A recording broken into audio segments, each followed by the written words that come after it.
Hello, welcome back to another episode of the Leading Yourself podcast. Today, I'm going to be talking to you about clarity. In the previous episode, where I talk about winning over 2020, I mentioned clarity was one of those elements that we need if we want to end the year strong, if we want to show up as a better version of ourselves or live our best lives. This week, I hosted a 5-day Living Your Best Life challenge, and day 2 was all about clarity. So I want to summarize some of the key points that I shared in this week's session.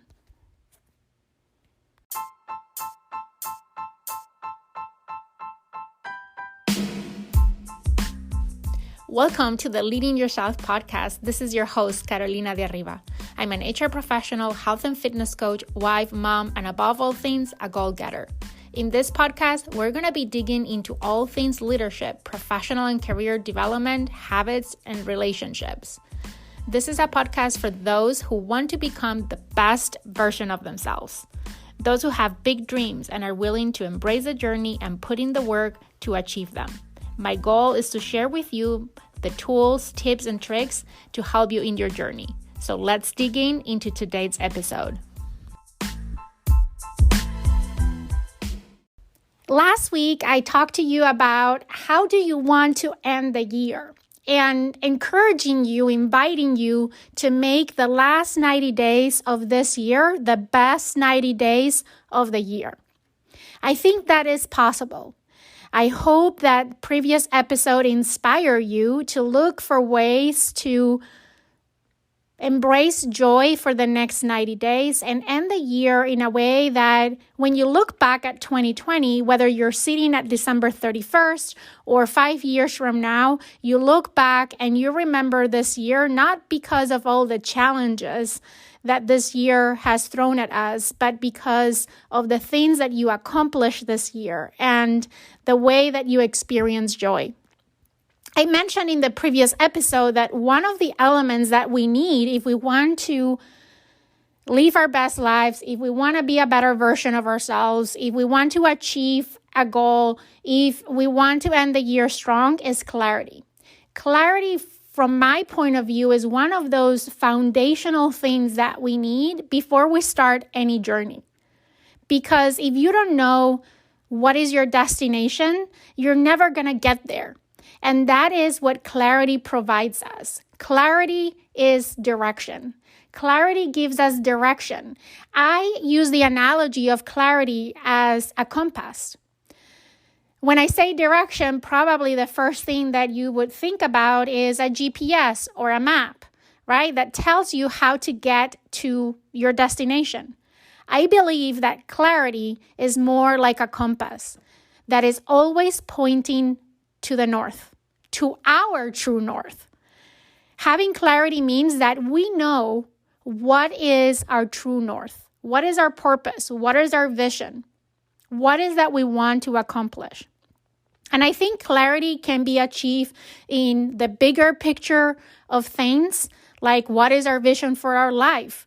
Be clear as to how we want to live our lives. How do we want to show up as the best version of ourselves? How do we want to be remembered? What legacy do we want to leave? And have clarity around that vision.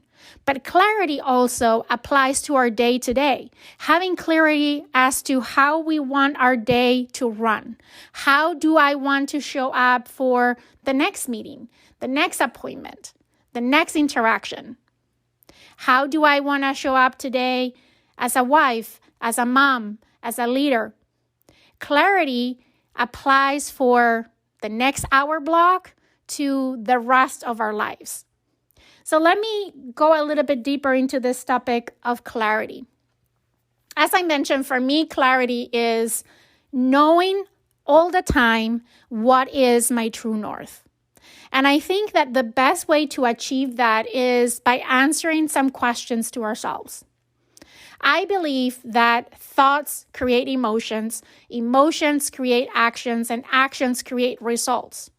A lot of times we think about the results that we want to accomplish, but we don't think a lot about what actions are required to take us there, how we need to feel to evoke those actions, or what thoughts are going to evoke those emotions. So having clarity for me means not only having a clear picture in our minds as to what we want to accomplish, but also how we want to feel in the process and once we achieve what is that we want to achieve.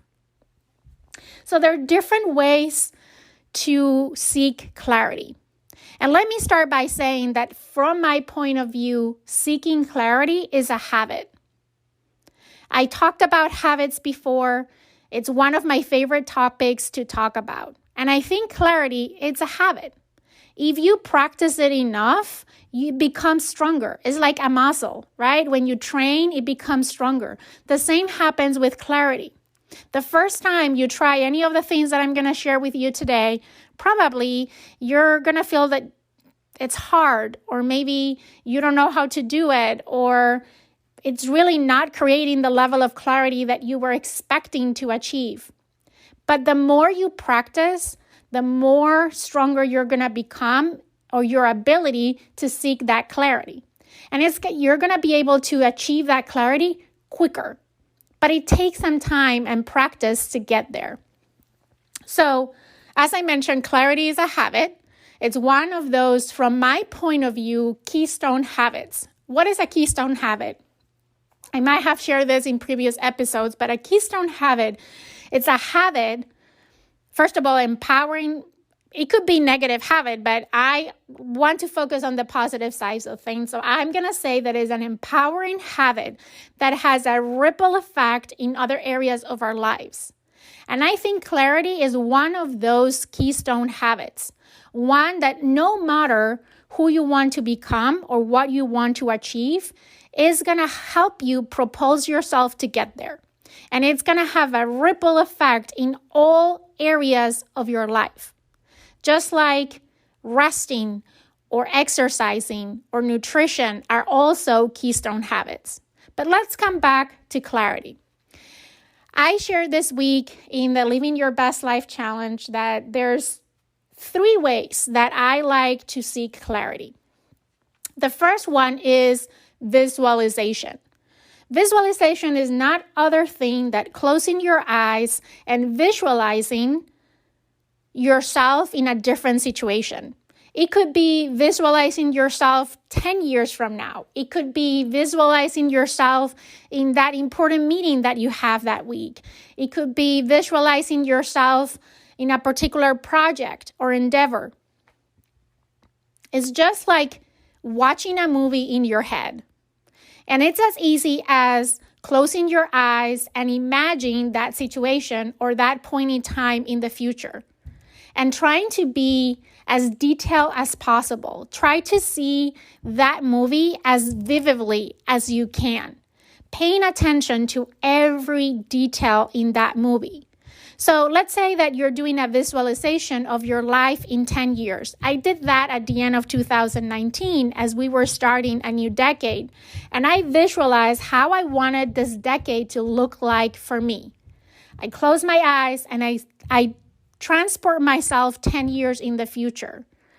And I try to visualize, once again, as if I was watching a movie very vividly, to the details of what clothes I was wearing, who I was with, how I was feeling, every single detail. The more detailed you are, the more vividly you see that image in your head, the better.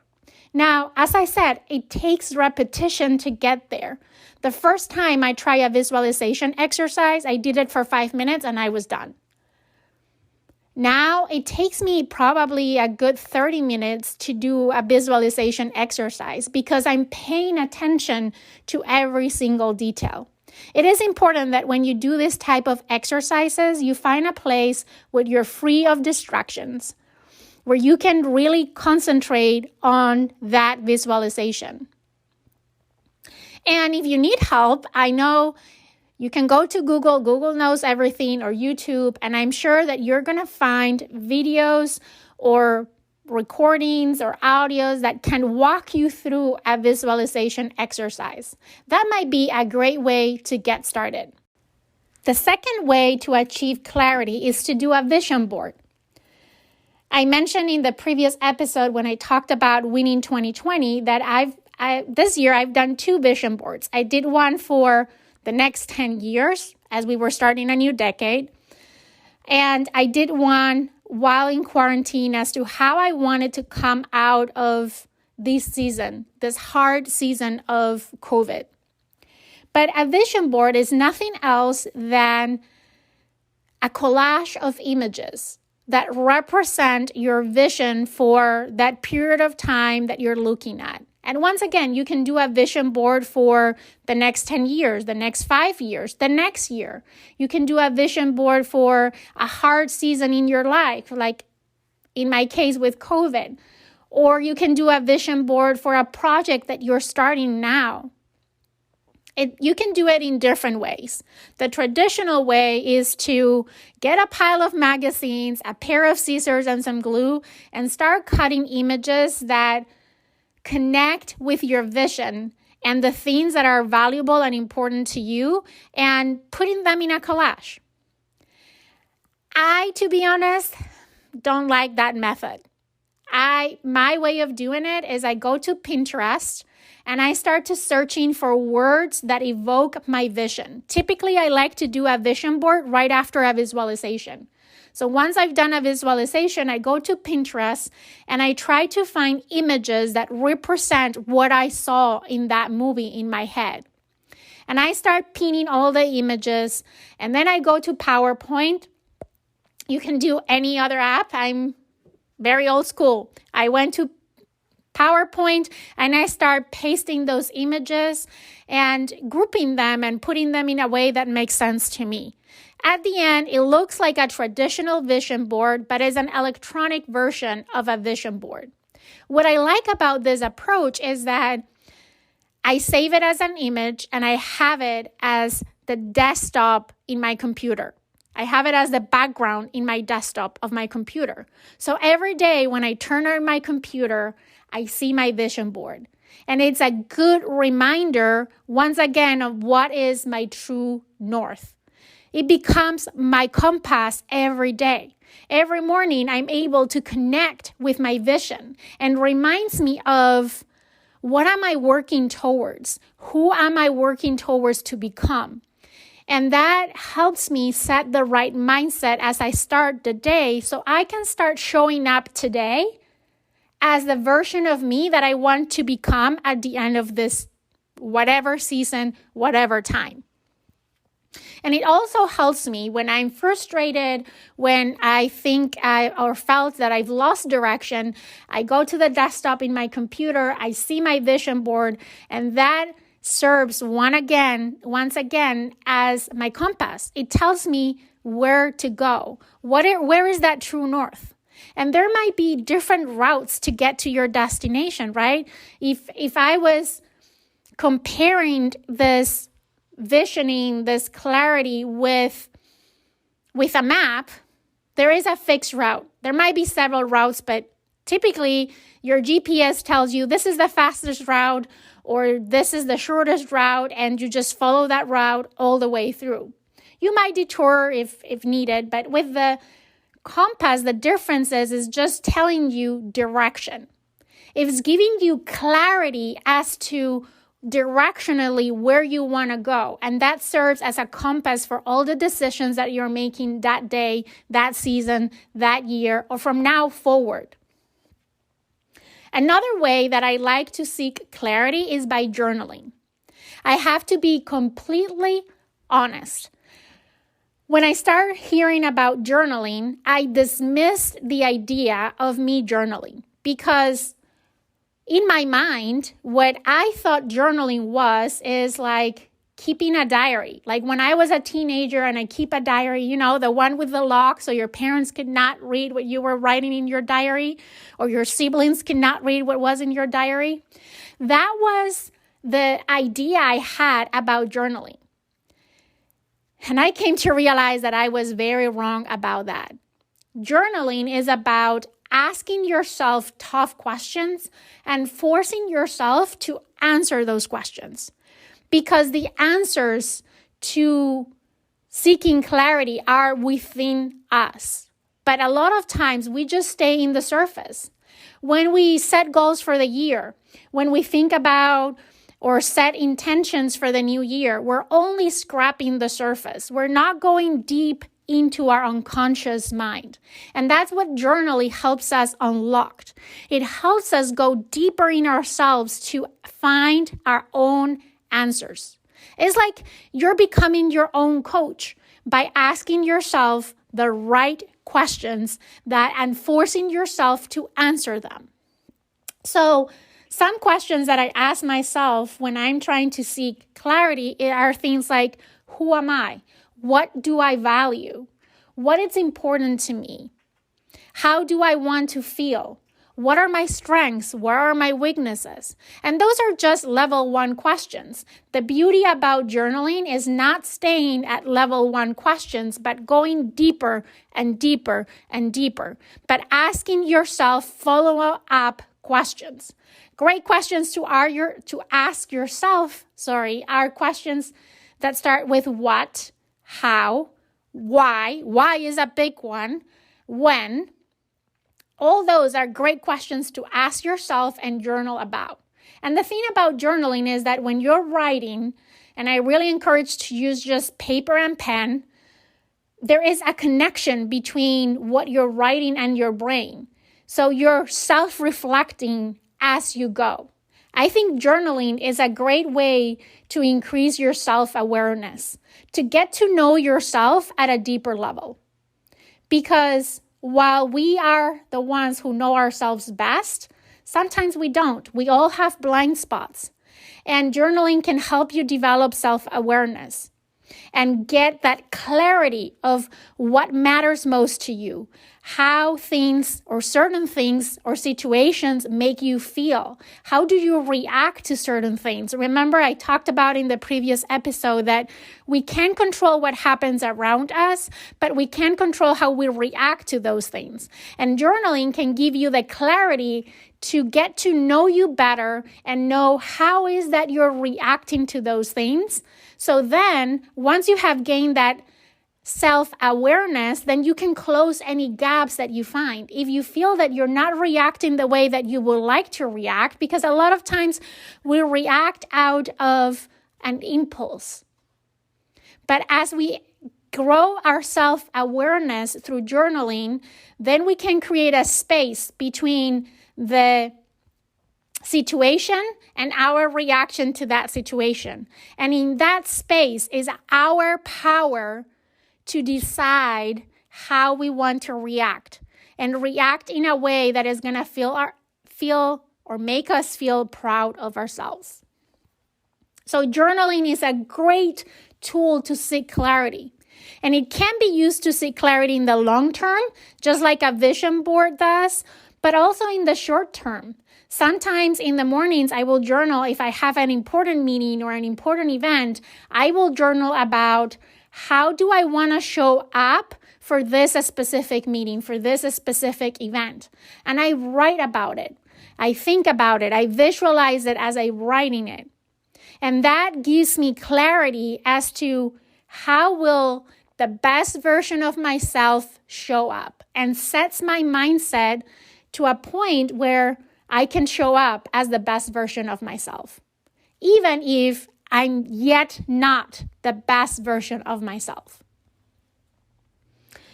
So journaling is a very powerful tool.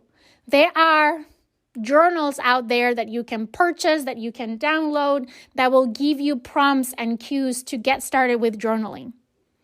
If you want to get started with journaling and use it to identify what is your ideal life, what is your ideal you, go to the link in the comments or the description of this podcast, and I'm going to leave one that I have developed called The Best You. I designed this small journal. It's very short, but it's designed to create awareness as to where are you today in your life, and awareness and clarity as to what your ideal life looks like. So go once again to the description of this podcast episode to download The Best You So these are 3 great ways to seek clarity: visioning, vision boards, and journaling. Sometimes I use an abbreviated version of any of this on a daily basis. I think I shared this technique or this tactic in previous episodes, probably in the one I did about how to stay focused. But when I said periods for me to work, I just block time in my calendar for me to get things done. Typically, I block a full hour, but my goal is to work for 50 minutes, 50. So I allow 10 minutes, 5 minutes at the beginning and 5 minutes at the end for the following. The first 5 minutes before that block of time are designed for me to visualize and set intentions for that block of time. What is that I want to accomplish in the next 50 minutes? How is that I want to show up in the next 50 minutes? What skills do I need to pull on and rely on in order for me to take the most out of these 50 minutes? Depending on what is that I'm working in the next 50 minutes, I need to pull on different skills and different strengths to allow me to produce the best quality work that I can in that period of time. That allows me to take the most out the next 50 minutes. And make sure that I'm relying on the right skills and strengths to create the best quality of work. The last 5 minutes after that 50-minute block of time, I use it to stand up, move around, fill my water cup, and pay attention to all the distractions that I had turned off during the last 50 minutes. Knowing that I'm going to have 5 minutes at the end to check my email, my phone, or whatever other notifications come my way in the last 50 minutes, allow me to turn them all off during the time that I'm working so I can be deeply focused on my task at hand. So that is a way that you can utilize some of these techniques on a daily basis. A lot of times when we talk about clarity, we think in the bigger scheme of things, on our vision for our lives and our year goals. But the truth is that we need clarity both in the long term as long as in the short term. Starting with a long-term vision can set that true north, that direction. So on a daily basis, it's easy to do those exercises because we know what our true north is. We have that compass, that clarity of where are we going on the long term. There are studies that have shown and proved over and over again that seeking clarity is one of those habits that differentiate high performers from their peers. When you have clarity around where you're headed and who you want to become, that compass is going to guide you to perform at your best, to show up as the best version of yourself. I hope that you found today's episode helpful and interesting. If you did, please do me a favor, head to Apple Podcasts, to iTunes, and leave me a review. Once you're there, why not subscribe so you get notifications every time a new podcast goes live? And don't forget to share this episode with anyone that you think can benefit from today's content. With that, I hope that you have an amazing day, and I'll see you again on another episode of the Leading Yourself podcast.